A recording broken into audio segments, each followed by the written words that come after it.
차가운 공기가 서울의 하늘을 짓누르던 날, 강씨 가문의 저택은 슬픔보다 더 무거운 침묵에 잠겨 있었다. 진성그룹의 총수 강태준 회장의 장례식이 끝난 지 사흘째. 그의 가족들은 마치 거대한 연극의 마지막 막을 기다리는 배우들처럼 거실에 모여 있었다. 그들의 검은 옷은 슬픔의 상징이었지만 눈빛에서는 각기 다른 욕망이 번뜩이고 있었다. 고요함 속에서 오직 대리석 바닥을 두드리는 구두 소리만이 규칙적으로 울렸다. 소리의 주인은 강태준 회장의 동생이자 진성그룹의 부회장인 강민혁이었다.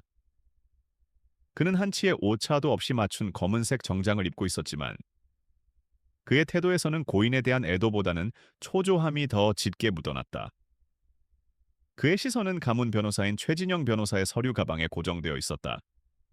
마치 맹수가 먹잇감을 노려보듯 그 안에서 나올 자신의 미래를 집요하게 응시하고 있었다. 반면 이서현은 그들로부터 조금 떨어진 곳에 조용히 앉아 있었다. 그녀는 죽은 강 회장의 아내였지만 이 집안에서는 여전히 이방인이었다. 화려한 장신구 하나 없는 단정한 검은 원피스는 그녀의 창백한 얼굴을 더욱 돋보이게 했다. 그녀의 슬픔은 가식적인 다른 가족들과 달리 진실했고 깊었다. 텅 빈 눈은 거실 벽에 걸린 남편의 초상화를 향해 있었다. 그 그림 속에서 강태준은 여전히 인자한 미소를 짓고 있었다. 마침내 최 변호사가 헛기침을 하며 분위기를 환기시켰다. 그는 서류 가방에서 두툼한 봉투를 꺼내며 나직이 말했다. 지금부터 고 강태준 회장님의 유언장을 낭독하겠습니다. 회장님의 뜻에 따라 모든 절차는 녹음될 것입니다. 그의 목소리는 감정 없이 건조했지만 그가 꺼내든 서류는 이 공간에 있는 모든 사람의 운명을 바꿀 힘을 가지고 있었다. 강민혁의 구두 소리가 멎었고 숨 막히는 긴장감이 거실을 가득 메웠다. 유언장의 첫 부분은 예상대로였다. 가문의 연장자들에게 주어지는 약간의 부동산, 자선단체에 기부되는 일정 금액의 현금, 그리고 몇몇 충직한 임원들에게 돌아가는 주식. 강민혁의 입가에 옅은 미소가 번졌다. 그는 이 모든 것이 자신을 위한 전주곡에 불과하다고 생각했다. 형이 사라진 지금, 진성그룹의 거대한 제국은 당연히 자신의 차지가 될 것이라고 굳게 믿고 있었다. 하지만 초의 변호사의 목소리 톤이 미세하게 바뀌는 순간 분위기는 급변하기 시작했다. 다음은 진성그룹의 경영권 및 주요 자산에 관한 사항입니다. 그는 잠시 말을 멈추고 이서현을 한번 쳐다보았다. 그 짧은 순간 서현은 무언가 잘못되고 있다는 불길한 예감에 휩싸였다. 남편은 생전에 그녀에게 회사 일에 대해서는 단 한마디도 하지 않았다. 그녀는 그저 그의 아내, 아름다운 미술관 관장일 뿐이었다. 나는 내 모든 지혜와 노력을 바친 진성그룹이 앞으로도 정의롭고 투명한 길을 걷기를 소망한다. 이를 위해. 기존의 감사팀과는 별개로 그룹 내 모든 부서와 임직원을 대상으로 절대적인 조사 및 감사 권한을 갖는 특별윤리감사위원회의 설립을 명한다. 최 변호사의 목소리가 거실에 울려 퍼졌다. 강민혁의 얼굴에서 미소가 사라지고 의아한 표정이 떠올랐다. 특별감사위원회라니, 형이 왜 이런 불필요한 조직을 만들었단 말인가? 모두의 의문이 최고조에 달했을 때 유언장의 가장 충격적인 내용이 공개되었다. 그리고 이 중차대한 임무를 수행할 특별윤리감사위원회 위원장으로 나의 아내 이서현을 임명한다. 순간 거실의 모든 소음이 사라졌다. 시간마저 멈춘 듯한 정적 속에서 모두의 시선이 일제히 이서현에게로 향했다. 그녀는 자신의 귀를 의심하며 최 변호사를 바라보았다. 그녀의 이름이 이 거대한 전쟁터의 한복판에서 불리고 있었다. 강민혁의 얼굴은 분노로 붉게 달아올랐다. 그는 자리에서 벌떡 일어나 소리쳤다. 말도 안 돼. 형수님은 회사 경영에 대해 아무것도 모르시는 분이야. 이건 형님의 뜻일 리가 없어. 변호사가 조작한 게 틀림없어. 그의 고함 소리가 저택을 울렸지만 최 변호사는 눈 하나 깜짝하지 않고 다음 문장을 이어나갔다. 마치 이 모든 반응을 예상했다는 듯이. 또한 위원회의 원활한 활동을 위해 위원장 이서현에게 내 개인 명의의 모든 의결권 있는 주식의 30%를 위임하며 이는 이사회의 결의 없이도 즉각적인 효력을 발생한다. 이것은 단순한 임명이 아니었다. 그것은 실질적인 권력의 이양이었다. 이서현은 이제 진성그룹의 주요 주주이자 누구도 함부로 건드릴 수 없는 막강한 권한을 손에 쥔 인물이 된 것이다. 그녀는 어지러움을 느끼며 의자 등받이에 몸을 기댔다. 하지만 강태준이 남긴 폭탄은 여기서 끝이 아니었다. 유언장의 마지막 부분은 더욱 충격적이었다. 내가 평생에 걸쳐 기록한 진실의 기록, 프로메테우스 파일이 존재한다. 그 안에는 진성그룹의 진정한 역사와 감춰진 그림자가 모두 담겨 있다. 이 파일의 위치는 오직 내 아내 이서현만이 풀 수 있는 단서를 통해 찾을 수 있을 것이다. 부디 이 힘을 사용하여 진성을 더럽히는 모든 어둠을 걷어내 주길 바란다. 프로메테우스 파일. 그 이름이 언급되자 강민혁의 얼굴은 새하얗게 질렸다. 그는 그 파일의 존재를 어렴풋이 알고 있었다. 형이 비밀리에 무언가를 기록하고 있다는 소문은 있었지만 그것이 실체였다니. 그리고 그 열쇠를 저 여자, 아무것도 모르는 줄로만 알았던 형수 이서현이 쥐고 있다니. 이것은 형이 자신에게 내리는 사형 선고나 다름없었다. 모든 부패와 비리의 중심에는 바로 자신이 있었기 때문이다. 낭독이 끝나자 최 변호사는 유언장을 조용히 접어 봉투에 다시 넣었다.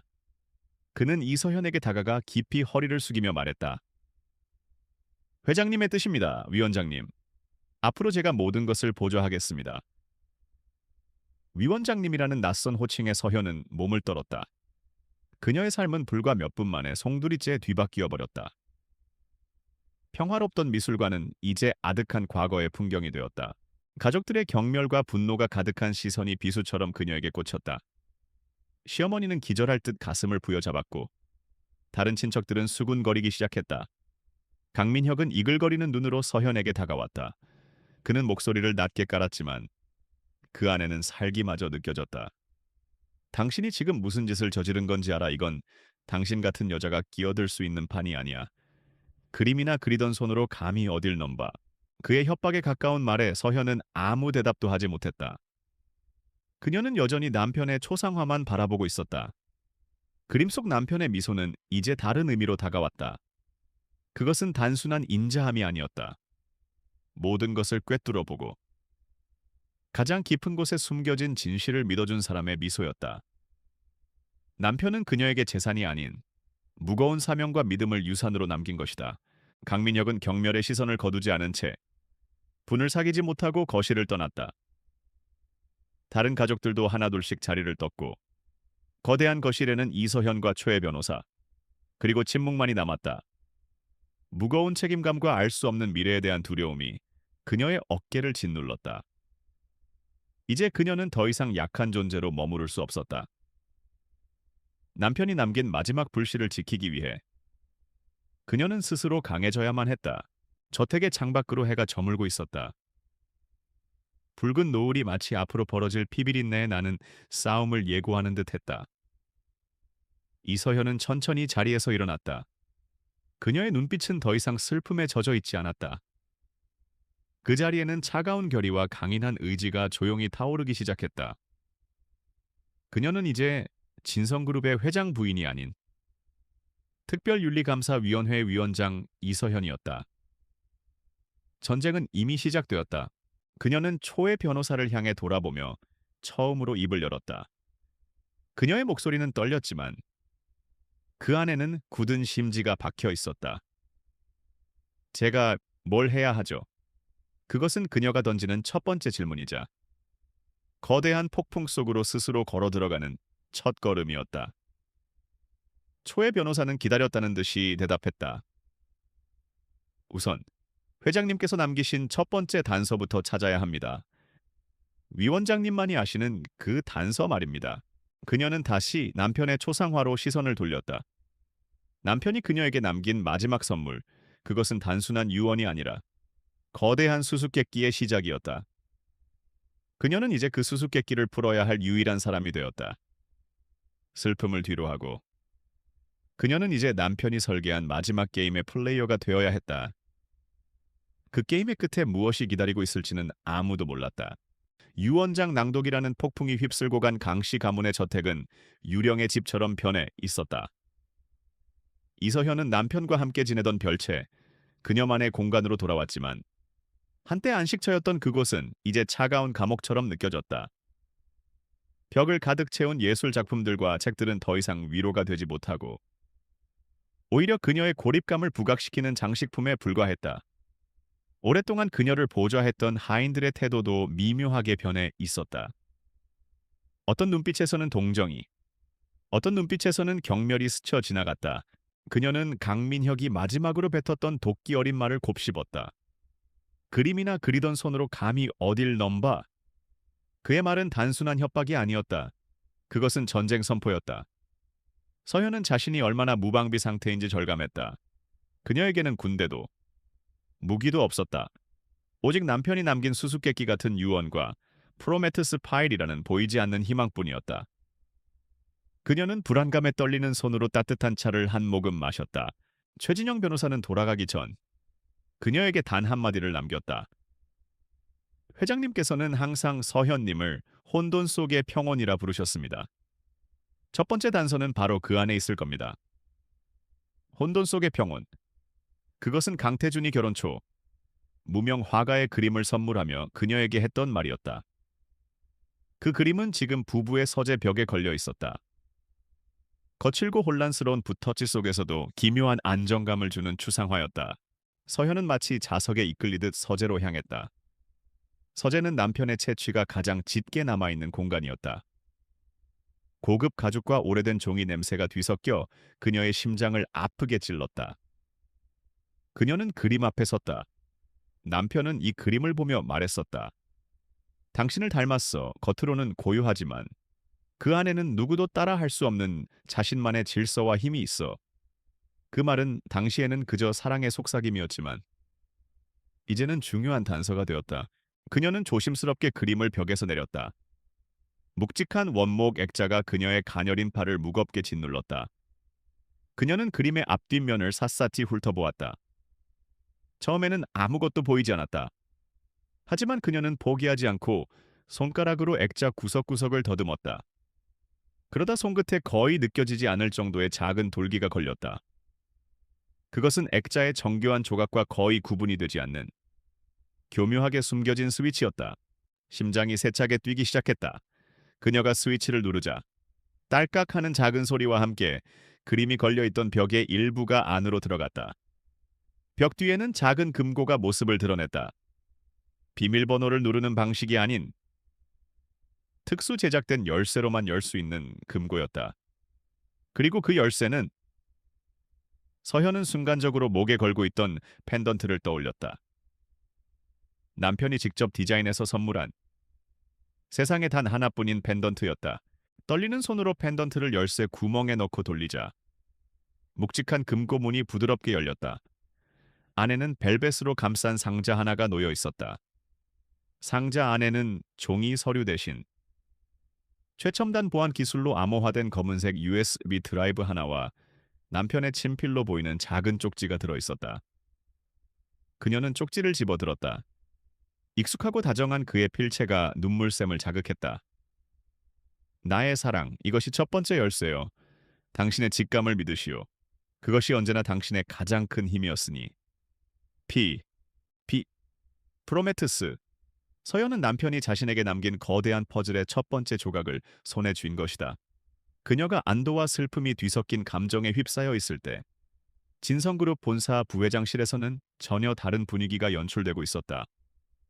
강민혁은 값비싼 크리스털 잔을 벽난로에 집어 던졌다. 유리가 산산조각 나는 소리와 함께 그의 분노가 폭발했다. 이서현, 감히 내 것을 넘봐. 그의 앞에는 신복인 조원석 상무가 고개를 숙인 채 서 있었다. 조 상무는 강민혁의 온갖 더러운 일을 처리해주는 충실한 개였다. 강민혁은 거친 숨을 몰아쉬며 말했다. 일단 형님이 돌아가시기 전에 정신이 온전치 않았다는 소문을 퍼뜨려 유언장의 효력을 정지시킬 가처분 신청을 준비하고 하지만 그건 시간 벌기용일 뿐이야. 진짜는 지금부터다. 그의 눈이 뱀처럼 번뜩였다.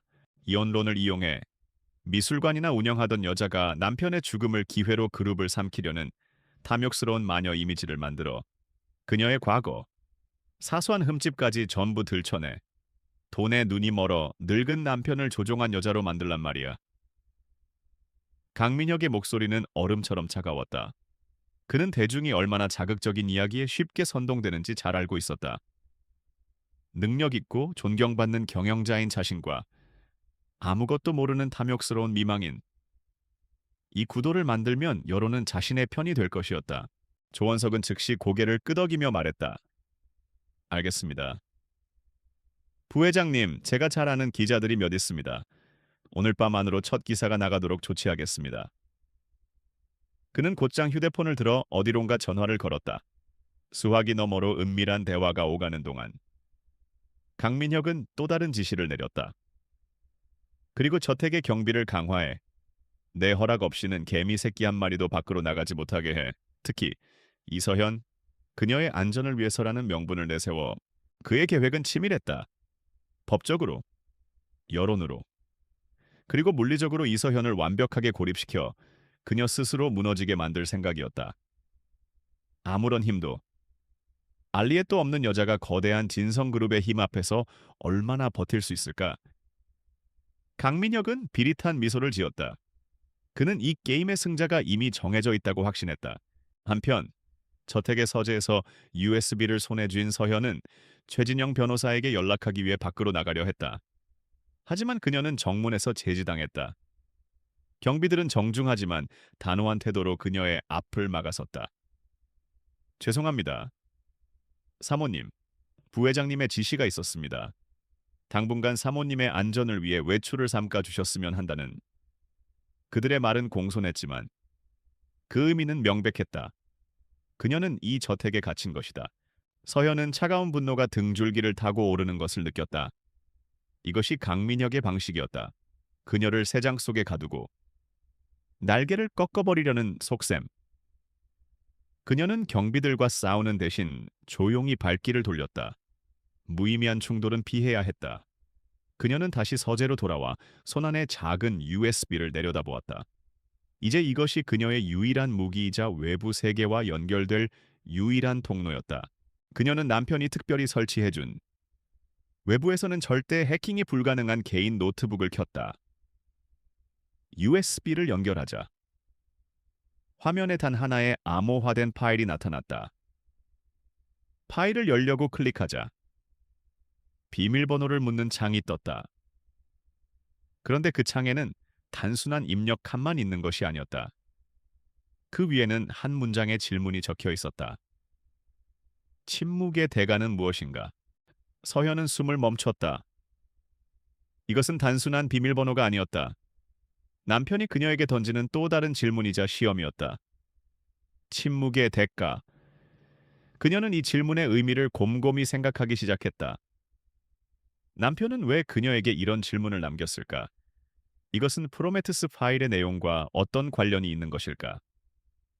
그녀는 자신이 이제껏 안주했던 평화로운 침묵이 얼마나 큰 대가를 치르게 했는지 깨닫기 시작했다. 그녀의 전쟁은 이제부터 진짜 시작이었다. 침묵의 대가는 무엇인가?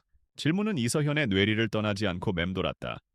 그것은 단순한 암호가 아니라 남편이 그녀에게 남긴 철학적인 유언처럼 느껴졌다. 그녀는 지난 세월을 되돌아보았다. 재벌가의 아내로서 그녀는 많은 것을 보고도 못 본 척, 듣고도 못 들은 척 해야 했다. 그녀의 침묵은 평화와 안정을 가져다 주었지만 동시에 그녀를 진실로부터 멀어지게 만들었다. 침묵의 대가는 무지였고 무관심이었다.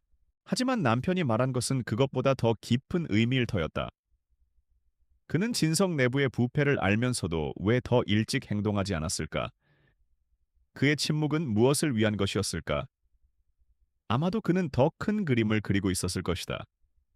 썩은 가지를 쳐내는 것이 아니라 병든 나무의 뿌리를 통째로 바꾸려는 계획. 그녀는 문득 남편과 나눴던 마지막 대화를 떠올렸다. 병세가 악화되기 직전 그는 뜬금없이 말했다. 침묵의 가장 비싼 대가는 결국 진실을 잃어버리는 것이오. 진실. 그녀는 떨리는 손가락으로 키보드의 단어를 입력했다. 진실. 엔터키를 누르자 화면이 바뀌며 복잡한 인터페이스가 나타났다. 그것은 단순한 문서 파일이 아니었다. 수많은 하위 폴더와 암호화된 데이터베이스로 구성된 하나의 거대한 정보 요새였다. 강태준은 평생에 걸쳐 자신만의 아카이브를 구축한 것이다. 프로메테스 파일의 첫 번째 문이 열렸다.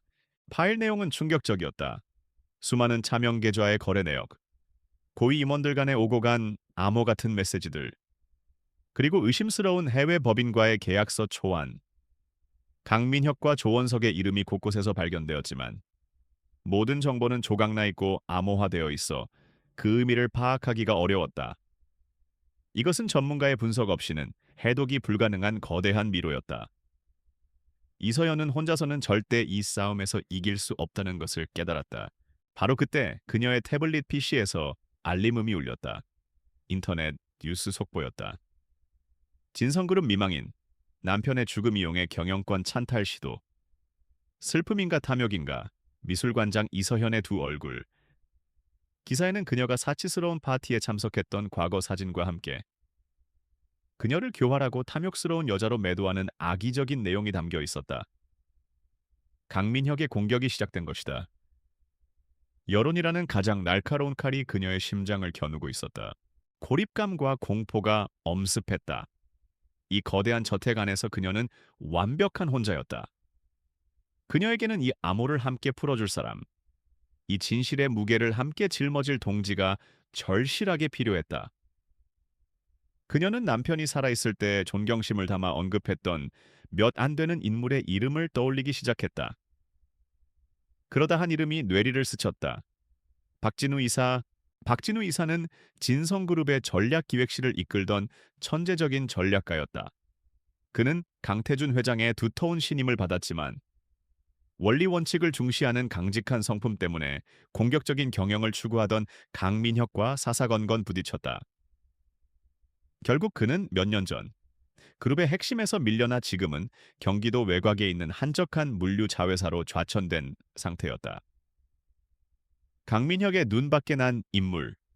그러나 남편의 유지를 가장 잘 이해할 수 있는 인물. 바로 그였다. 문제는 그에게 어떻게 연락하느냐였다. 저택은 완벽하게 봉쇄되었고 그녀의 모든 통신은 감시당하고 있을 터였다. 정면 돌파는 불가능했다. 그녀는 머리를 썼다. 남편은 생전에 저택을 설계할 때 비상 상황을 대비해 몇 개의 비밀 통로를 만들어 두었다. 그는 장난스럽게 웃으며 그녀에게 그중 한 곳을 알려준 적이 있었다. 와인 저장고 가장 깊은 곳. 1945년산 샤토 마고 뒤에 숨겨진 낡은 환풍구가 그것이었다. 그날 밤 서현은 하인들의 눈을 피해 조용히 와인 저장고로 향했다. 칠흑 같은 어둠과 서늘한 공기가 그녀를 감쌌다. 그녀는 기억을 더듬어 환풍구를 찾아냈다. 먼지가 뽀얗게 쌓인 환풍구 덮개를 열자 바깥의 밤 공기가 훅 끼쳐왔다. 그녀는 망설이지 않고 좁은 통로 안으로 몸을 밀어 넣었다. 비싼 드레스가 찢어지고 온몸이 먼지투성이가 되었지만 그녀는 멈추지 않았다. 자유를 향한 갈망이 그녀를 앞으로 나아가게 했다. 마침내 저택의 높은 담장 밖. 숲속으로 빠져나온 그녀는 숨을 헐떡였다. 그녀는 곧장 어둠 속을 달려 도로로 나가 택시를 잡았다. 첫 번째 목적지는 최진영 변호사의 작은 개인 사무실이었다. 그녀의 꽤 죄죄한 모습을 본 초의 변호사는 경악했지만 이내 상황을 파악하고 침착하게 그녀를 안으로 안내했다. 그는 그녀에게 대포폰과 현금이 든 봉투, 그리고 박진우 이사의 사무실 주소를 건넸다. 다음 날 아침, 이서현은 평범한 직장, 여성처럼 옷을 갈아입고 경기도의 낡은 물류센터를 찾아갔다. 박진우 이사의 사무실은 먼지 쌓인 서류 더미와 낡은 집기들로 가득 차 있었다. 한때 그룹의 미래를 설계하던 천재의 공간이라고는 믿기지 않을 정도로 초라했다. 그곳에서 박진우는 희망 없는 표정으로 창밖을 바라보고 있었다. 갑작스러운 그녀의 방문에 그는 놀라움과 경계심을 동시에 드러냈다. 무슨 일로 오셨습니까? 사모님, 아니, 이제 위원장님이라고 불러야 하나요? 그의 목소리에는 냉소적인 가시가 박혀 있었다. 그는 그녀 역시 강씨 가문의 권력 다툼에 나선 또 다른 플레이어일 뿐이라고 생각하는 듯했다. 그는 부패한 권력의 생리를 너무나 잘 알고 있었고 더 이상 아무도 믿지 않았다. 이서현은 그를 다그치거나 명령하지 않았다.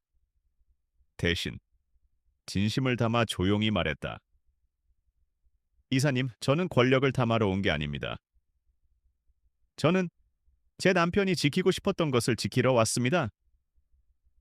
그녀는 남편이 박 이사 같은 인재를 지켜주지 못한 것을 얼마나 안타까워했는지, 진성그룹의 미래에 대해 어떤 꿈을 꾸었는지에 대해 이야기했다. 하지만 박진우의 표정은 변하지 않았다. 결정적인 순간, 서현은 초회 변호사가 준비해준 보안 태블릿을 꺼내 그에게 내밀었다. 그 안에는 그녀가 밤새 해독한 프로메트스 파일의 극히 일부가 담겨 있었다. 그것은 몇 년 전 박진우 이사가 직접 기획했다가 사업성이 없다는 이유로 강민혁에 의해 폐기되었던 친환경 신소재 개발 프로젝트에 관한 자료였다. 하지만 자료에 따르면 강민혁은 프로젝트를 폐기한 것이 아니라 페이퍼 컴퍼니를 통해 기술을 빼돌려 해외에 팔아넘기려 하고 있었다. 자료를 본 박진우의 눈이 크게 흔들렸다. 그것은 자신의 모든 열정을 쏟아부었던 프로젝트였다. 자신의 자식과도 같은 기술이 더러운 거래에 미끼로 전락한 것을 본 순간 그의 눈에 오랫동안 꺼져 있던 불꽃이 다시 타오르기 시작했다. 그는 이서현이 단순한 상속인이 아니라 진실의 칼자루를 쥐고 돌아온 복수의 여신이라는 것을 깨달았다. 그는 이 싸움이 자신의 명예를 되찾을 마지막 기회임을 직감했다. 박진우는 한참 동안 침묵하다가 마침내 입을 열었다. 그의 목소리는 이전의 냉소적인 톤이 아닌 묵직한 결의에 차 있었다. 제가 무엇을 도와드리면 되겠습니까? 위원장님, 그 한마디로 그들의 동맹은 시작되었다. 남편을 잃은 미망인, 충성스러웠던 변호사, 그리고 추방당한 전략가. 세상이 보기에는 초라하고 승산 없는 조합이었지만 그들은 진실이라는 가장 강력한 무기를 함께 쥐고 있었다. 이제 방역의 서막이 오르고 있었다. 이서현과 박진우, 최진영 변호사. 세 사람의 비밀스러운 아지트는 그녀가 관장으로 있던 미술관의 낡은 수장고였다. 세상의 관심에서 잊힌 그림들이 먼지 쌓인 캔버스 뒤에 숨어 있듯 그들은 세상의 눈을 피해 이곳에 숨어 진실의 조각을 맞추고 있었다. 박진우 이사는 밤낮을 가리지 않고 프로메트스 파일의 데이터를 분석했고 그의 눈은 예전의 종기를 되찾아가고 있었다. 최 변호사는 법률적인 방어막을 구축하며 만일의 사태에 대비했다. 그들의 예상대로 강민혁의 방역은 신속하고 거침없었다. 이서현은 진성그룹 이사회 명의로 발송된 긴급 이사회 소집 통지서를 받았다. 안건은 단 하나. 특별윤리감사위원회 위원장 이서현의 자격 및 직무 적합성에 대한 심의 및 표결. 그것은 그녀를 끌어내리기 위한 공개적인 처형 예고장이었다. 강민혁은 그녀가 아직 힘을 갖추기 전에 여론과 조직을 이용해 싹을 잘라버릴 작정이었다. 소집일까지 남은 시간은 단 이틀. 박진우 이사는 이사회 구성원 한 명 한 명의 성향과 약점을 분석한 보고서를 그녀 앞에 내밀었다. 강민혁의 충성파, 상황을 관망하는 중립파, 그리고 실리를 중시하는 현실주의자들. 그는 이사회를 하나의 작은 전쟁터로 규정하고 승리하기 위한 전략을 짜기 시작했다. 그들은 위원장님을 감정적이고 무지한 여성으로 몰아갈 겁니다. 절대 그 프레임에 갇혀서는 안 됩니다. 그때부터 48시간 동안 낡은 수장고는 가장 치열한 전략 회의실로 변했다. 박진우는 강민혁이 되어 그녀에게 송곳 같은 질문들을 던졌다. 재무제표의 허점, 해외 시장의 리스크, 복잡한 기업 법규. 이서현은 미술사를 연구하고 분석하며 단련된 놀라운 집중력으로 모든 것을 스펀지처럼 빨아들였다. 그녀는 슬픔에 잠긴 미망인이 아니라 생존을 위해 싸워야 하는 전사로 다시 태어나고 있었다. 프로메테스 파일의 핵심 내용은 아직 공개할 수 없습니다. 지금 카드를 전부 보여주면 적에게 대비할 시간만 줄 뿐입니다. 박진우는 신중했다. 대신 그는 최근 강민혁이 주도했던 사업 중 그의 무모함과 독단적인 경영 스타일을 가장 잘 보여주는 실패 사례 하나를 찾아냈다. 바로 1년 전 그가 전략기획실의 극심한 반대를 무릅쓰고 강행했던 동남아시아 리조트 인수건이었다. 그 프로젝트는 강민혁의 실적을 부풀리기 위한 과시용 사업이었고 지금은 막대한 손실을 내며 그룹 전체의 재무 건전성을 위협하고 있었다. 강민혁은 교묘한 회계 처리로 이 사실을 이사회에 숨기고 있었다. 박진우는 자신이 좌천되기 직전 작성했던 리스크 분석 보고서 원본을 이서현에게 건넸다. 그것이 그녀의 첫 번째 무기가 될 것이었다. 결전의 날, 진성그룹 본사 최고층에 위치한 이사회 회의실은 보이지 않는 전운으로 가득했다. 거대한 원목 테이블에 둘러앉은 중년의 남성 이사들은 하나같이 오만하고 권위적인 표정으로 그녀를 기다리고 있었다. 그들의 눈에는 감히 여자가 어딜 하는 노골적인 무시와 경멸이 서려 있었다. 잠시 후 회의실 문이 열리고 이서현이 들어섰다. 그녀는 화려한 장신구나 값비싼 명품 대신 몸에 꼭 맞는 단정한 네이비색 정장을 입고 있었다. 슬픔의 흔적은 지워졌고 그 자리에는 차분하고 강단 있는 새로운 얼굴이 자리 잡고 있었다. 그녀는 자신에게 쏟아지는 수십 개의 시선을 피하지 않고 당당하게 맞받아치며 자리에 앉았다. 그 기세에 몇몇 이사들의 표정이 미묘하게 변했다. 회의는 강민혁의 모두 발언으로 시작되었다. 그의 연설은 위선과 오만의 극치였다. 그는 고인이 된 형님에 대한 애도를 표하는 척하면서 그가 말년에 판단력이 흐려졌다는 점을 교묘하게 암시했다. 그리고 경영에 대해 아무것도 모르는 형수님이 그룹의 중책을 맡는 것은 회사의 미래를 위협하는 위험천만한 일이라며 주주들을 위해 자신이 총대를 맨다는 식의 논리를 펼쳤다. 그는 공식적으로 이서현 위원장에 대한 불신임안을 상정했다. 모두의 시선이 이서현에게 쏠렸다. 모두가 그녀가 감정에 호소하며 눈물을 보이거나 남편의 유지를 받들어야 한다는 원론적인 주장을 할 것이라 예상했다. 하지만 그녀의 첫마디는 모두의 예상을 완전히 빗나갔다. 제가 경영 전문가가 아니라는 강민혁 부회장님의 지적에 동의합니다. 그녀는 자신의 약점을 순순히 인정하며 말을 시작했다. 회의실에는 의아한 침묵이 흘렀다.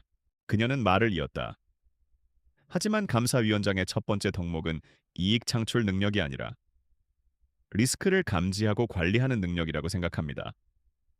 그리고 저는 지금 이 자리에 많은 분들이 인지하지 못하고 있는 거대한 리스크를 보고 있습니다. 그녀의 목소리는 떨림없이 차분하고 명료했다.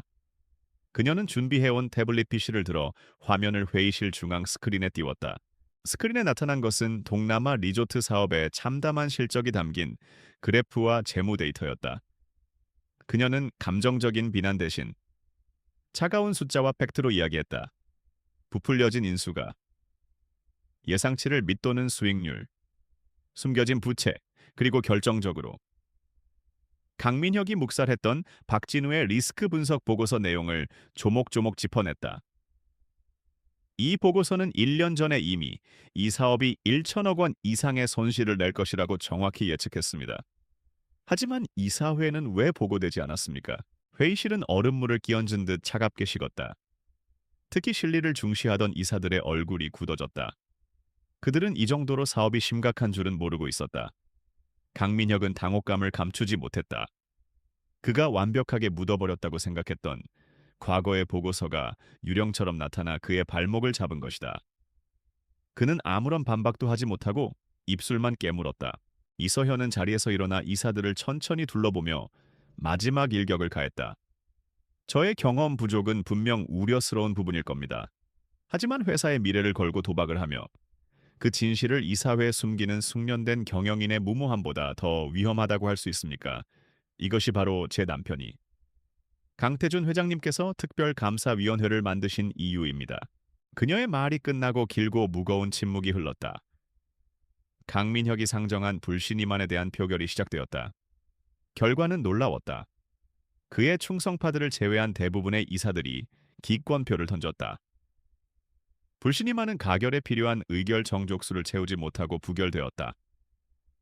그녀는 완벽한 승리는 아니었지만 가장 중요한 첫 번째 전투에서 살아남았다. 시간을 벌었고 강민혁의 리더십에 균열을 일으켰다.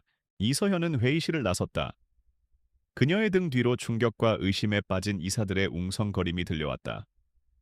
강민혁은 의자에 굳은 채 분노와 증오가 뒤섞인 눈으로 그녀의 뒷모습을 노려보고 있었다. 그는 자신이 사냥감이라고 생각했던 양이 사실은 날카로운 발톱을 숨긴 호랑이였다는 것을 깨달았다. 그는 일생일대의 실수를 저질렀다. 진짜 전쟁은 이제부터 시작이었다. 이 사회에서의 승리는 달콤했지만 그것은 동시에 더 큰 위험을 알리는 경고등이기도 했다. 비밀 아지트로 돌아온 이서현과 박진우. 최진영 변호사는 잠시의 안도감에 젖을 틈도 없었다.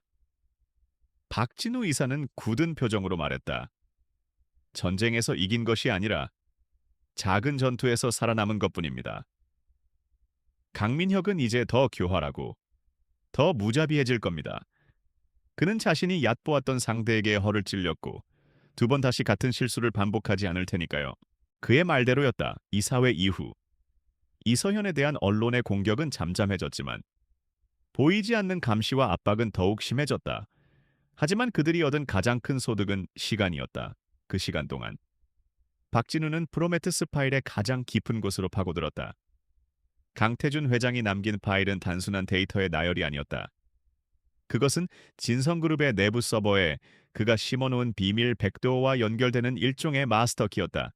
박진우는 자신의 해박한 지식을 이용해 파일 속 암호화된 코드와 회사의 실시간, 재무 데이터를 교차 분석하기 시작했다. 그러자 안개 속에 가려져 있던 거대한 부패의 실체가 서서히 윤곽을 드러내기 시작했다. 첫 번째로 발견된 것은 유령 회사들을 이용한 거대한 비자금 네트워크였다. 케이맨 제도와 스위스 등 조세 피난처에 설립된 수십 개의 페이퍼 컴퍼니들이 거미줄처럼 얽혀 있었다. 그들은 진성그룹의 주요 건설 프로젝트에서 자재비를 부풀리거나 가짜 용역 계약을 맺는 방식으로 수천억 원의 돈을 빼돌렸다. 그 돈은 이 유령 회사들의 계좌로 흘러들어가 깨끗한 돈으로 세탁된 후 다시 누군가의 주머니 속으로 사라졌다. 비자금의 규모는 상상을 초월했다. 이것은 단순한 횡령이 아니라 그룹의 근간을 좀먹는 거대한 암세포와 같았다. 하지만 진짜 충격은 그 다음이었다. 비자금의 용처를 추적하던 박진우의 얼굴이 하얗게 질렸다. 이 돈은 강민혁 개인의 부를 축적하는 데만 쓰인 것이 아니었다. 상당 금액이 정계와 관계, 법조계의 유력 인사들에게 뇌물로 흘러들어간 정황이 포착된 것이다. 파일 안에는 날짜, 암호로 된 이름, 그리고 금액이 적힌 암호화된 장부가 존재했다. 진성이 불가능해 보이던 정부 사업을 따내고 각종 규제에서 벗어날 수 있었던 이유가 바로 여기에 있었다. 이서현은 온몸에 소름이 돋는 것을 느꼈다. 이제 그들의 적은 단순히 강민혁과 그의 추종 세력만이 아니었다. 그들은 대한민국의 권력 핵심부와 연결된 거대하고 추악한 카르텔과 싸워야 하는 것이다. 남편이 왜 그토록 오랫동안 침묵하며 이 비밀스러운 파일을 만들었는지 이제야 이해가 갔다. 섣불리 건드렸다가는 역으로 모든 것을 뒤집어쓸 수 있는 너무나도 위험한 진실이었다. 공포의 정점은 오리온 캐피탈이라는 해외 사모펀드의 이름이 등장하면서부터였다. 오리온 캐피탈은 기업 사냥꾼으로 악명이 높은 곳이었다. 그들은 부실 기업을 헐값에 인수해 핵심 자산만 빼먹고 버리는 방식으로 막대한 부를 쌓아왔다. 프로메테스 파일은 강민혁이 그룹의 핵심 비주력 자산들을 시장가의 절반도 안 되는 가격에 오리온 캐피탈에 몰래 팔아넘기고 있었다는 사실을 폭로했다. 그 대가로 오리온 캐피탈은 강민혁의 비자금 세탁을 돕고 그가 이서현을 몰아내고 그룹을 완전히 장악할 수 있도록 자금과 인력을 지원하기로 약속한 밀약서까지 발견되었다. 이것은 부패를 넘어선 반역 행위였다. 자신의 욕심을 위해 형이 평생을 바쳐 일군 회사를 아버지의 유산을 통째로 팔아넘기려 하고 있었던 것이다. 이 모든 진실을 마주한 이서현은 깊은 슬픔과 분노에 휩싸였다. 그녀는 남편과 함께 찍은 사진을 보며 눈물을 흘렸다. 사진 속에서 행복하게 웃고 있는 남편. 그는 자신의 가족 안에 이토록 끔찍한 괴물이 자라고 있다는 사실을 알면서 얼마나 고통스러웠을까. 그녀의 싸움은 이제 개인적인 복수나 생존을 넘어 남편의 유산을 더럽히는 모든 것들에 맞서는 성전이 되어야 했다. 최진영 변호사는 심각한 표정으로 경고했다. 이 정보들은 너무나도 위험합니다. 지금 이걸 터뜨리면 그들은 모든 권력을 동원해 증거를 인멸하고 우리를 사회적으로 매장하려 들 겁니다. 우리에게는 단순한 데이터가 아니라 법정에서도 흔들리지 않을 결정적인 물증이 필요합니다. 그의 말대로 그들은 이제 보이지 않는 거대한 적을 상대로 싸워야 했다. 박진우 이사가 며칠 밤을 새워 데이터를 분석한 끝에 마침내 적의 아킬레스건을 찾아냈다. 강민혁과 오리온 캐피탈이 곧 마지막 거래를 앞두고 있다는 정보였다. 그 거래 대상은 진성그룹의 자회사 중 하나로 차세대 반도체 관련 핵심 특허 기술을 다수 보유한 알짜배기 회사였다. 그 회사를 넘기는 것이 강민혁이 그룹을 완전히 장악하기 위한 마지막 퍼즐 조각이었다. 박진우가 말했다. 이 거래가 성사되는 것을 막아야 합니다. 그리고 그 과정에서 그들의 자금 흐름이나 통신 내역을 직접 증거로 확보해야 합니다. 그들이 부정할 수 없는 현장을 덮치는 것입니다. 그의 눈이 날카롭게 빛났다. 이제 수비만 할 때가 아니었다. 이제는 공격에 나설 때였다. 이서현은 마음을 굳혔다. 그녀의 눈에서는 더 이상 눈물이 흐르지 않았다. 그 자리에는 강철 같은 의지가 서려 있었다. 단순히 폭로하는 것에서 그치지 않을 겁니다. 그녀의 목소리는 차분했지만 그 안에는 서리빨 같은 결의가 담겨 있었다. 덫을 놓을 겁니다. 그리고 그들이 제 발로 걸어 들어오게 만들어서 그들의 죄를 세상에 증명해 보이겠습니다. 수세에 몰려있던 싸움의 국면이 이제 막 공격으로 전환되고 있었다. 이서현 팀이 덫을 놓기 위한 계획을 구체화하던 바로 그 순간 강민혁의 방역은 그들의 예상을 뛰어넘는 속도와 잔인함으로 시작되었다. 이사회에서의 패배로 자존심에 큰 상처를 입은 그는 이제 점잖은 가면을 벗어 던지고 가장 원초적이고 폭력적인 방법으로 그녀의 숨통을 끊어놓기로 결심했다. 그는 이서현이 아니라 그녀의 가장 약한 고리인 주변 사람들부터 무너뜨리기 시작했다. 첫 번째 공격은 다시 언론을 통해 이루어졌다. 하지만 이번에는 경영 능력에 대한 의문 제기 수준이 아니었다. 재벌계에 입성한 신데렐라의 숨겨진 과거라는 자극적인 제목의 기사가 인터넷을 도배했다.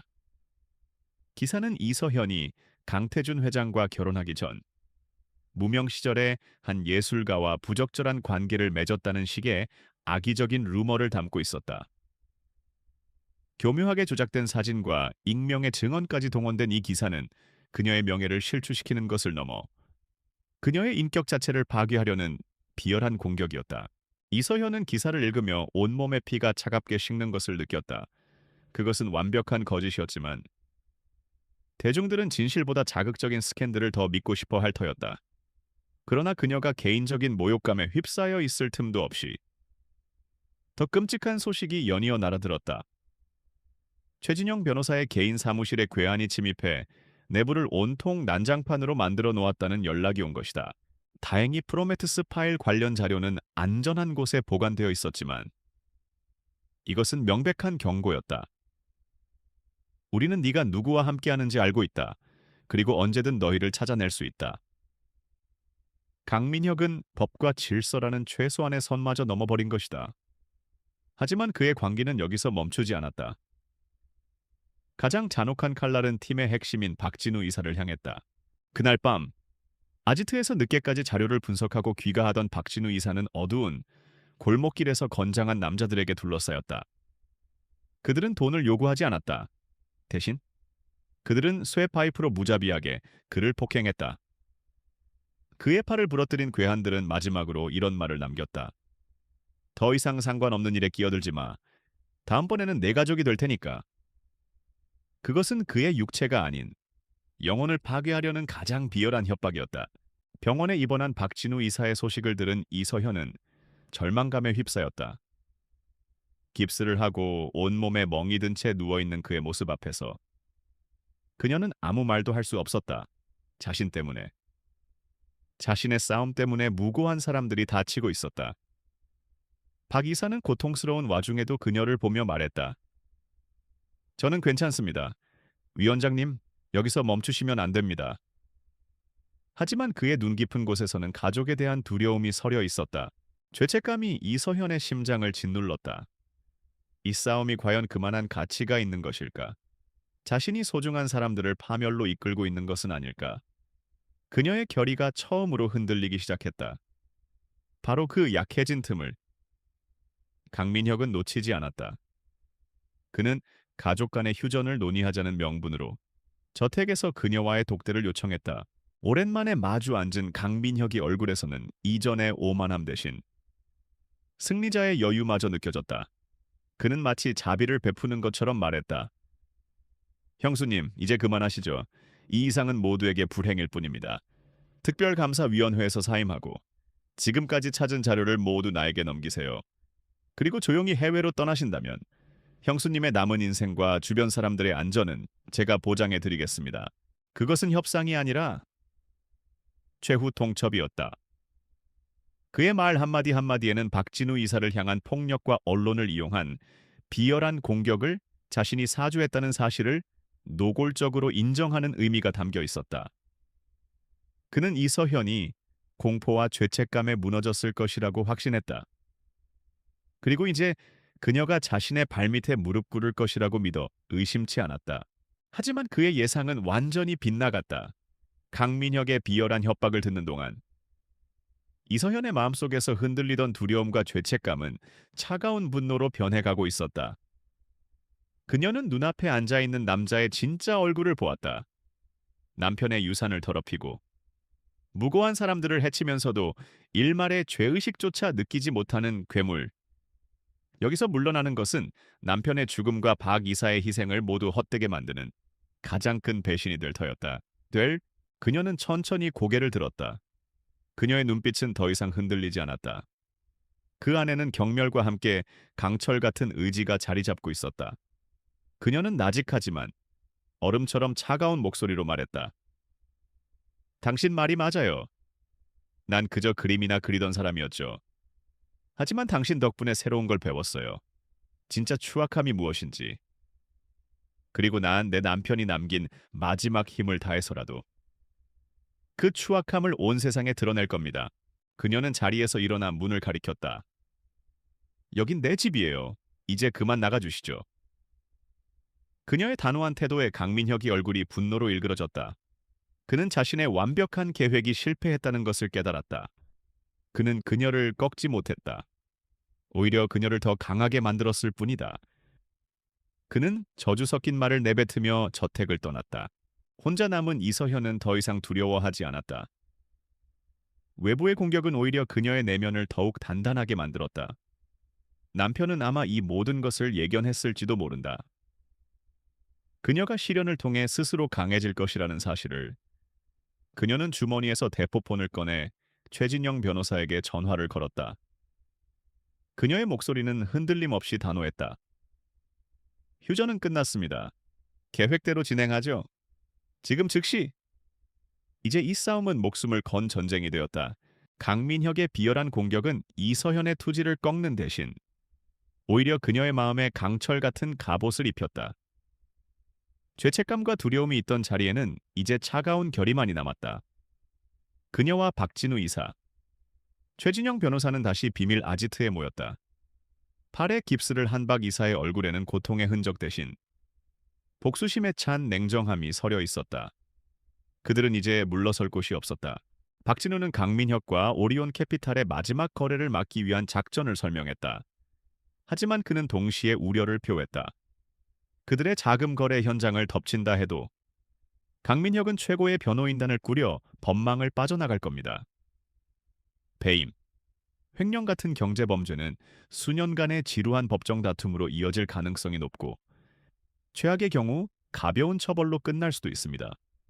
그를 확실하게 끝장내려면 이것만으로는 부족합니다. 그의 말은 사실이었다. 그들에게 필요한 것은 강민혁이라는 인물 자체를 사회적으로 완전히 매장시킬 수 있는 누구도 부정할 수 없는 결정적인 한 방이었다. 단순한 범죄 증거가 아니라 그의 도덕성에 치명타를 입힐 수 있는 스모킹건. 이서현은 다시 프로메테스 파일 앞에 앉았다. 그녀는 남편이 남긴 마지막 쪽지의 문구를 떠올렸다. 당신의 직감을 믿으시오. 그녀는 지금까지 데이터 그 자체에만 집중했다는 것을 깨달았다. 하지만 이 파일은 남편의 생각과 고뇌가 담긴 기록이기도 했다. 그녀는 데이터의 패턴이 아닌 그 안의 빈틈, 의도적으로 다른 정보들과 분리되어 숨겨진 무언가를 찾기 시작했다. 마치 거대한 그림 속에서 화가가 일부러 숨겨놓은 작은 서명을 찾아내듯. 그녀는 파일 시스템의 가장 깊숙한 곳을 탐색했다. 마침내 그녀는 다른 모든 재무자료와 동떨어진 곳에 홀로 존재하는 강력한 암호 파일 하나를 발견했다. 파일의 이름은 이카루스였다. 그리스 신화 속 태양을 향해 날다 추락한 바로 그 이카루스. 비밀번호는 단어가 아닌 날짜를 입력하는 방식이었다. 이서현은 이카루스라는 이름의 의미를 되짚었다. 남편은 생전에 강민혁의 끝없는 야망을 보며 종종 오만한 이카루스에 비유하곤 했다. 그녀는 기억의 조각들을 필사적으로 맞추었다. 그러다 2년 전 어느 날의 일이 떠올랐다. 남편이 울산 화학 공장에 다녀온 직후였다. 그는 몹시 상심하고 분노한 표정이었지만 그 이유에 대해서는 끝내 입을 열지 않았다. 다만 혼잣말처럼 읊조렸을 뿐이다. 민혁이가 오늘 감히 태양에 너무 가까이 날아올랐어. 그녀는 떨리는 손으로 그날의 날짜를 비밀번호로 입력했다. 접근 허가됨. 암호가 풀리자 파일이 열렸다. 그 안에는 문서가 아닌 하나의 음성 파일이 있었다. 이서현이 재생 버튼을 누르자 스피커를 통해 강민혁과 조원석 상무가 나누는 다급한 목소리가 흘러나왔다. 그것은 2년 전 울산 공장에서 있었던 화학 물질 누출 사고 직후의 통화 내용이었다. 강민혁이 원가 절감을 위해 승인했던 값싼 중국산 밸브가 파열되면서 사고가 발생했고 그 사고로 젊은 비정규직 노동자 한 명이 목숨을 잃었던 것이다. 음성 파일은 그들이 사건을 어떻게 은폐했는지를 적나라하게 보여주었다. 그들은 지역 경찰을 매수하고 거액의 합의금과 협박으로 유가족의 입을 막았다. 그리고 공식 사고 보고서에는 그 노동자가 원래 앓고 있던 지병으로 사망한 것처럼 조작했다. 고작 비정규직 하나 때문에 회사가 시끄러워지는 건 막아야지. 돈 몇 푼 쥐어주고 조용히 처리해. 강민혁의 목소리에는 인간의 죽음에 대한 최소한의 존중도 찾아볼 수 없었다. 이서현은 온몸이 부들부들 떨렸다. 이것이었다. 남편이 차마 자신의 손으로 터뜨리지 못하고 마지막 희망으로 남겨둔 판도라의 상자. 이것은 단순한 경제 범죄가 아니었다. 명백한 업무상 과실치사이자 조직적인 범죄 은폐였다. 강민혁과 그의 공범들을 수십 년간 감옥에 보낼 수 있는 그의 모든 것을 앗아갈 수 있는 완벽한 체크메이트였다. 하지만 음성 파일만으로는 부족했다. 조작 가능성을 주장하며 빠져나갈 수 있었다. 그들은 반박할 수 없는 보강 증거가 필요했다. 박진우 이사는 통화 녹음 파일에 언급된 날짜를 기반으로 회사 서버를 다시 샅샅이 뒤졌다. 마침내 그는 조작된 공식 사고 보고서 원본과 당시 기준 미달의 부품 사용에 항의하다가 쫓겨난 공장장의 인사 기록을 찾아냈다. 동시에 최진영 변호사는 수소문 끝에 합의금을 받고 자취를 감췄던 피해자의 유가족을 찾아 나섰다. 그는 시골의 작은 마을에서 공포와 슬픔 속에 살고 있던 피해자의 늙은 어머니를 만났다. 노모는 처음에는 보복이 두려워 입을 열지 않았다. 하지만 최 변호사는 포기하지 않고 아들의 억울한 죽음의 진실을 밝히려는 이서현의 진심을 전했다. 결국 이서현이 직접 노모를 찾아갔다. 그녀는 위원장의 자격이 아닌 먼저 자식을 잃은 슬픔을 아는 한 사람으로서 노모의 손을 잡고 눈물을 흘렸다. 그녀의 진심 어린 위로와 아들의 명예를 되찾아 주겠다는 약속에 노모의 다쳤던 마음이 마침내 열렸다. 그녀는 아들의 죽음에 대한 진실을 증언하기로 결심했다. 다시 아지트에 모인 세 사람 앞에는 모든 증거가 놓여 있었다.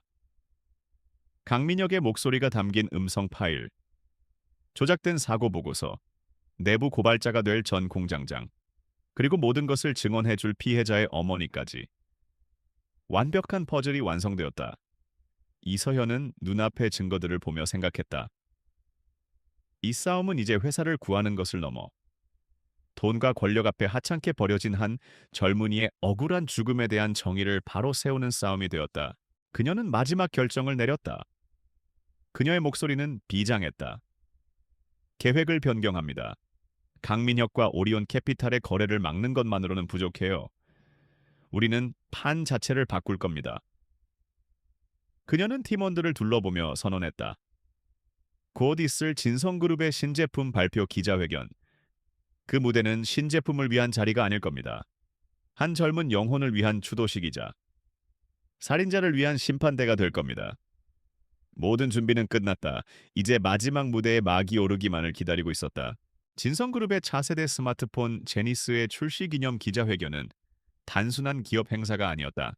그것은 이서현 팀이 강민혁을 심판대에 세우기 위해 설계한 거대하고 정교한 덫이었다. 그들의 비밀 아지트는 이제 군사작전실처럼 변했다. 벽에는 행사장 도면, 시간대별 행동 계획, 그리고 예상 돌발 상황에 대한 대응 매뉴얼까지 빽빽하게 붙어 있었다. 모든 것은 초 단위로 계산되었다. 계획의 기술적인 부분은 박진우 이사가 맡았다. 그는 과거에 자신이 직접 발탁했던, 지금은 작은 보안업체를 운영하는 천재 해커 출신 후배를 비밀리에 끌어들였다. 그들의 임무는 기자회견이 절정에 달하는 순간 현장의 모든 스크린과 방송 시스템을 장악하여 준비된 폭로 영상을 송출하는 것이었다. 실패는 용납되지 않는 단 한 번의 기회였다. 법률적인 준비는 최진영 변호사가 담당했다. 그는 폭로가 시작되는 즉시 검찰에 제출할 고소장과 모든 증거 자료의 사본을 준비했다. 또한 내부 고발자인 전 공장장과 피해자의 어머니를 아무도 찾을 수 없는 안전가옥으로 옮겨 신변을 보호했다. 모든 법적 절차는 한치의 오차도 없이 진행될 준비를 마쳤다. 하지만 이 모든 계획의 성패는 가장 중요하고 위험한 역할에 달려 있었다. 바로 강민혁을 의심 없이 무대 중앙으로 끌어낼 미끼, 이서현의 연기였다. 강민혁은 교활하고 의심이 많은 인물이었다. 그가 조금이라도 이상한 낌새를 챈다면 행사에 나타나지 않거나 경호원들을 이용해 모든 것을 수포로 돌릴 수 있었다. 이서현은 그가 완벽하게 승리했다고 믿게 만들어야 했다. 그녀는 최진영 변호사를 통해 강민혁 측에 먼저 연락을 취했다. 며칠 후 두 사람은 변호사만 대동한 채 한적한 호텔 스위트룸에서 다시 만났다. 이전에 당당하고 냉철했던 모습은 온데간데 없이 이서현은 완전히 무너진 사람처럼 보였다. 그녀는 지친 목소리로 말했다. 당신이 이겼어요. 난 이제 싸우는데 지쳤습니다. 그녀는 그의 모든 요구 조건을 수용하겠다고 했다. 신제품 발표회가 끝난 후 위원장직에서 공식적으로 사임하겠다는 것. 이는 자신의 마지막 자존심을 지키고 진성그룹의 안정적인 경영권 승계를 돕는 모양새를 취하기 위함이라고 설명했다. 그녀의 연기는 완벽했다. 그녀의 눈빛에서는 깊은 패배감과 체념이 묻어나왔다. 강민혁은 속으로 환호성을 질렀다. 역시 그녀는 별 수 없는 여자였다. 몇 번 겁을 주니 금세 무너져 버렸다. 그의 오만함은 이서현의 항복을 한 치의 의심도 없이 믿게 만들었다. 그는 오히려 그녀에게 자비를 베푸는 척하며 그녀의 현명한 선택을 칭찬했다. 그에게 이번 기자회견은 자신의 대관식이자 성가신 형수님을 공식적으로 퇴장시키는 승리의 무대가 될 터였다. 기자회견 당일 행사가 열리는 특급 호텔의 그랜드 볼룸은 수백 명의 내외신 기자들과 IT 업계 관계자들로 발 디딜 틈이 없었다. 행사장 곳곳에 설치된 거대한 스크린에서는 제니스의 화려한 티저 영상이 반복해서 흘러나왔고 분위기는 최고조로 달아올랐다. 그 중심에는 단연 강민혁이 있었다. 그는 자신감 넘치는 미소로 사람들과 악수를 나누고 방송사 카메라 앞에서 진성그룹의 미래에 대해 열변을 토했다. 잠시 후 이서현이 행사장의 모습을 드러냈다. 창백하고 수척한 얼굴, 언론의 카메라를 피하는 불안한 눈빛. 그녀는 패배자의 모습을 완벽하게 연기했다. 그녀는 강민혁에게서 몇 자리 떨어진 곳에 조용히 앉아 마치 무대의 배경처럼 자신을 지웠다. 강민혁은 그런 그녀를 경멸과 승리감이 뒤섞인 눈빛으로 힐끗 쳐다보았다. 덫은 완벽하게 설치되었다. 무대 뒤? 박진우 이사는 행사장 스태프로 위장한 채 초소형 무선 이어폰으로 기술팀과 교신하며 모든 상황을 통제하고 있었다. 최진영 변호사는 검찰청 근처에서 모든 준비를 마친 채 대기하고 있었다. 이제 모든 배우는 제자리에 섰고 마지막 막이 오르기만을 기다리고 있었다. 화려하고 들뜬 행사장 분위기와는 대조적으로 보이지 않는 곳에서는 숨 막히는 긴장감이 흘렀다. 마침내 행사가 시작되었다. 진성그룹 홍보 담당 임원의 현란한 오프닝 연설이 끝나고 사회자가 목소리를 높였다. 그럼 이제 진성그룹의 혁신적인 미래를 이끌어갈 주역을 무대로 모시겠습니다. 모든 조명이 무대 중앙으로 집중되었다. 강민혁 부회장이 기조연설과 함께 신제품을 공개할 시간이었다. 이서현은 그 후에 짧은 고별사를 하기로 예정되어 있었다. 사회자의 우렁찬 소개가 이어졌다. 진성그룹의 새로운 비전을 제시할 리더 강민혁 부회장님을 힘찬 박수로 맞아주십시오. 장내에 웅장한 음악이 울려 퍼지고 무대 뒤편의 거대한 중앙 스크린에서는 강민혁의 업적을 찬양하는 인트로 영상이 나올 예정이었다. 강민혁은 의기양양한 미소를 지으며 자리에서 일어났다. 수백 개의 카메라 플래시가 일제히 그에게 터졌다. 세상의 모든 스포트라이트가 오직 그만을 비추고 있었다. 그는 자신의 인생 최고의 순간을 향해 한 걸음 내디뎠다. 바로 그 순간이었다. 강민혁이 의기양양하게 연단을 향해 발을 내딛는 바로 그 순간. 세상의 모든 소음이 멈췄다. 그의 등장을 위해 웅장하게 울려 퍼지던 음악이 갑자기 끊기고 무대 뒤편의 거대한 스크린은 그의 업적을 찬양하는 영상 대신 잠시 암흑으로 변했다. 장내의 모든 사람들이 순간의 방송 사고라고 생각하며 웅성거렸다. 강민혁의 얼굴에 떠올랐던 승리자의 미소가 당혹감으로 바뀌었다. 그는 기술팀을 향해 쏘아붙이려 뒤를 돌아보았다. 바로 그때 암흑에 잠겼던 스크린에 차갑고 명료한 흰색 글씨가 떠올랐다. 진실의 기록 프로메테스 파일. 장내는 물을 끼얹은 듯 조용해졌다. 기자들의 눈이 일제히 커졌고 그들의 손에 들린 카메라는 본능적으로 무대를 향했다. 강민혁의 심장이 바닥으로 떨어지는 듯했다. 프로메테스 파일. 저것이 왜 저기에? 혼란이 차에 가시기도 전에. 스크린은 여전히 검은 화면인 채로 찢어질 듯한 음성이 최고급 음향 시스템을 통해 연회장에 울려 퍼졌다. 그것은 강민혁의 목소리였다. 2년 전 울산 공장 사고를 은폐하며 조원석 상무와 나누던 바로 그 통화 내용. 화면에는 그의 목소리가 선명한 자막으로 찍히고 있었다. 고작 비정규직 하나 때문에 회사가 시끄러워지는 건 막아야지. 인간의 생명을 하찮게 여기는 그의 냉혹한 목소리가 장내에 울려 퍼지자 사람들의 표정은 충격과 경악으로 물들었다. 강민혁은 사색이 되어 소리쳤다. 꺼 당장 저거 끄란 말이야. 그의 고함에 기술팀 쪽에서 우왕좌왕하는 움직임이 보였지만 시스템은 이미 외부 전문가의 손에 완전히 장악된 후였다. 그의 절규는 자신의 범죄를 인정하는 발악처럼 들릴 뿐이었다. 음성 파일이 끝나자 화면은 다음 증거로 넘어갔다. 조작된 사망 진단서와 실제 부검 결과서가 나란히 비교되었고 강민혁의 서명이 들어간 기준 미달의 밸브 구매 결제 서류가 클로즈업되었다. 그리고 화면 가득 사고로 목숨을 잃은 젊은 노동자의 환하게 웃는 얼굴 사진이 나타났다. 잠시 후 영상은 눈물로 주름진 늙은 어머니의 얼굴로 바뀌었다. 그녀는 카메라 앞에서 떨리는 목소리로 아들의 죽음 이후 진성그룹으로부터 어떤 협박을 받았는지 증언했다. 강민혁은 완전히 이성을 잃었다. 그는 무대 아래에 있던 경호원들에게 소리쳤다. 당장 저 여자, 이서현을 끌어내. 하지만 경호원들이 움직이기도 전에 무대의 조명이 바뀌었다.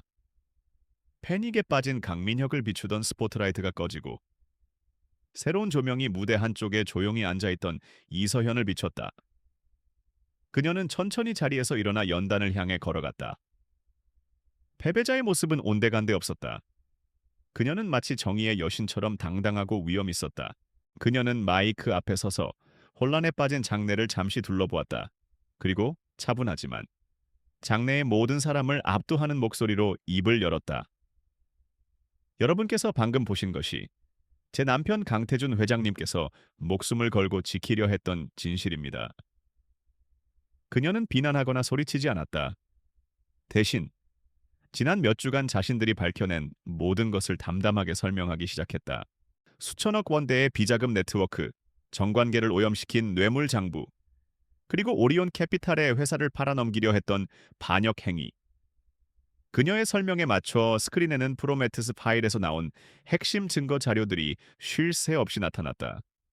진성그룹의 화려한 성공 신화 뒤에 숨겨진 추악한 민낯이 전 세계로 생중계되는 카메라 앞에서 낱낱이 벗겨지고 있었다.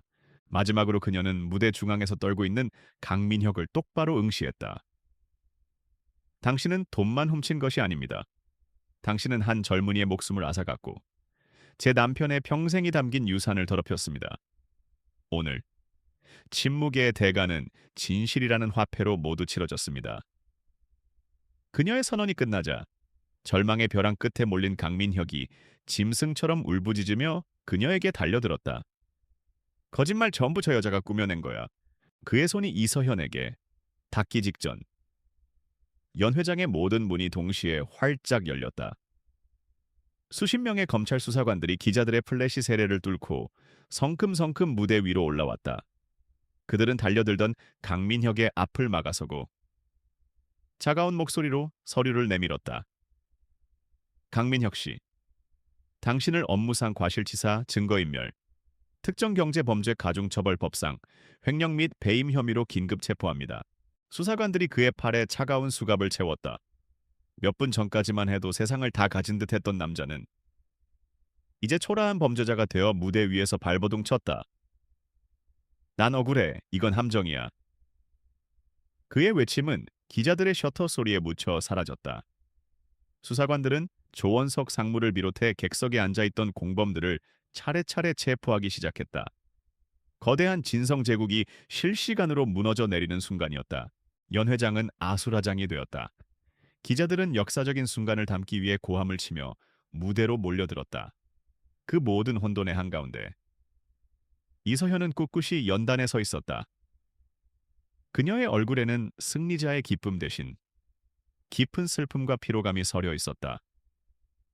전쟁은 이겼지만 너무나도 많은 상처를 남겼다.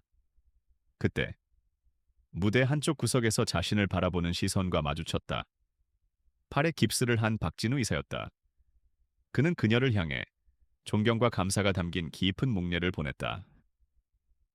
그 조용한 교감의 순간 세상의 모든 소음이 잠시 멀어지는 듯했다. 강민혁의 제국이 생방송으로 무너져 내린 그날 이후 진성그룹은 대한민국 역사상 가장 큰 위기에 직면했다. 주가는 연일 폭락했고 국내외 투자자들은 앞다투어 자금을 회수했으며 압수수색을 위해 본사를 드나드는 검찰 수사관들의 모습은 연일 뉴스 헤드라인을 장식했다. 거대한 배는 선장을 잃고 암초에 부딪힌 듯 위태롭게 흔들렸다. 하지만 이 모든 혼돈의 중심에 이서연은 등대처럼 굳건히 서 있었다. 그녀는 더 이상 슬픔에 잠긴 미망인이나 복수심에 불타는 투사가 아니었다. 그녀는 위기에 빠진 거대 기업을 구해야 할 책임감과 사명으로 가득 찬 리더였다. 그녀는 즉시 긴급 이사회를 소집하여 사태 수습을 위한 비상경영체제를 선포했다. 그녀의 곁에는 특별 사면으로 복권되어 그룹의 핵심인 최고 전략 책임자 CSO로 임명된 박진우 이사와 법률적인 방패가 되어준 최진영 변호사가 있었다. 그녀는 먼저 대국민 사과문을 발표하고 검찰 수사에 대한 전적인 협조를 약속했다. 또한 강민혁과 관련된 모든 자산을 동결하고 부패에 연루된 모든 임직원들을 즉시 직위 해제하는 단호한 조치를 취했다. 그녀의 빠르고 투명한 위기 대응 능력에 시장의 패닉은 서서히 진정되기 시작했다. 몇 달 후 법의 심판이 내려졌다. 강민혁은 업무상 과실치사를 비롯한 모든 혐의가 인정되어 무기징역에 가까운 중형을 선고받았다. 조원석 상무를 비롯한 공범들과 그들에게 뇌물을 받은 정관계 인사들도 줄줄이 법의 처벌을 받았다. 한 시대를 풍미했던 추악한 부패의 카르텔은 그렇게 막을 내렸다. 정의는 더디지만 반드시 승리한다는 진리가 증명된 순간이었다. 진성그룹은 혹독한 대가를 치렀지만 썩은 부위를 도려낸 덕분에 다시 살아날 기회를 얻었다. 이서현은 그룹의 미래를 결정할 임시 주주총회를 소집했다. 그녀가 주주들과 임직원들 앞에 선 그날, 그녀는 더 이상 누군가의 아내나 대리인이 아니었다. 그녀는 자신의 힘으로 위기를 극복하고 모두의 신뢰를 얻은 진성그룹의 실질적인 리더였다. 그녀의 연설은 재무적 성과나 미래 성장률에 대한 이야기가 아니었다. 그녀는 새로운 진성을 위한 기업 헌장을 발표했다. 그 핵심 가치는 투명 경영, 윤리 경영, 그리고 사회적 책임이었다. 그녀는 울산 공장 사고 피해자의 이름을 딴 재단을 설립하여 전국의 모든 산업재해 피해자들을 지원하겠다고 약속했다. 단기적인 이익을 위해 양심을 파는 대신 길고 어렵더라도 올바른 길을 가겠다고 선언했다. 그녀의 진심 어린 비전 제시에 주주총회장은 뜨거운 기립 박수로 가득 찼다. 그것은 그녀가 진성그룹의 새로운 리더로 완전히 인정받았음을 의미하는 순간이었다. 그녀는 마침내 남편이 지키고 싶어 했던 진짜 유산을 지켜낸 것이다. 모든 폭풍이 지나간 어느 맑은 가을날, 이서현은 한적한 공원 묘지를 찾았다. 그녀는 남편의 묘비 앞에 하얀 백합 한 송이를 내려놓았다. 그녀는 더 이상 울지 않았다. 대신 평온한 미소를 지으며 나직이 속삭였다. 보고 싶어요. 당신이 옳았어요. 내 안에는 내가 미처 몰랐던 힘이 있었네요. 이제 걱정하지 말아요. 당신이 사랑했던 진성은 이제 제가 지킬게요. 그녀는 남편에게 마지막 인사를 건넸다. 그가 그녀에게 남긴 최고의 유산은 돈이나 권력이 아니었다. 그는 그녀 스스로 자신의 잠재력을 깨우고 세상과 맞서 싸울 수 있는 기회를 준 것이다. 그는 그녀를 가장 깊이 믿어준 그녀 인생의 유일한 사람이었다. 묘지를 나서는 그녀의 발걸음은 가볍고 힘찼다. 그녀는 이제 어둠 속을 헤매는 존재가 아니었다. 그녀는 스스로 빛을 내는 사람이 되었다. 그녀는 더 이상 재벌 남편의 유언장 뒤에 숨겨진 비밀이 아니었다. 그녀 자신이 바로 진성그룹의 새로운 미래이자 희망이었다.